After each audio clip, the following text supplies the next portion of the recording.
जी, इस वक्त मैं मौजूद हूँ इब्राहिम हैदरी की जेटी पर, जहाँ पर समंदरी तूफान के पेश नज़र यहाँ पे जो चैनल का इलाका है वहाँ पर भी जो है पानी काफ़ी ज़्यादा आगे की जानिब आ चुका है और समंदर काफ़ी बिखरा हुआ है। यहाँ पे लोगों का ये बताना है कि उन्होंने अपनी ज़िंदगी यहाँ पे गुजारी है, लेकिन उन्होंने इतने आगे तक पानी को आते नहीं देखा। लेकिन यहाँ पर पानी न सिर्फ आगे आ चुका है बल्कि समंदर भी काफ़ी बिखरा हुआ है और लहरें जो है वो चैनल से टकरा रही हैं और चैनल से पानी बाहर की जानिब भी आ रहा है।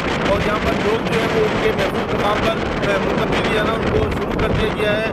जो इंतजामिया है उसकी जानिब से, और यहाँ पर रेंजर्स और पुलिस एहलकार तैनात कर दिए गए हैं ताकि यहाँ पर जो माहिर हैं वो किसी खतरे को मोल लेते हुए अपनी कश्तियाँ लेके समंदर की जानिब ना जाएँ। और यहाँ पर रेंजर्स और पुलिस एहलकार भी तैनात हैं और यहाँ पर पानी जो है वो काफ़ी ज़्यादा बिखरा हुआ है और समंदर के अंदर जो तुफानी की कैफियत होती है वो यहाँ पर मौजूद है। जी, मज़ीद न्यूज़ अपडेट्स और डिजिटल स्टोरीज के लिए सब्सक्राइब करें डॉन न्यूज़ पाकिस्तान।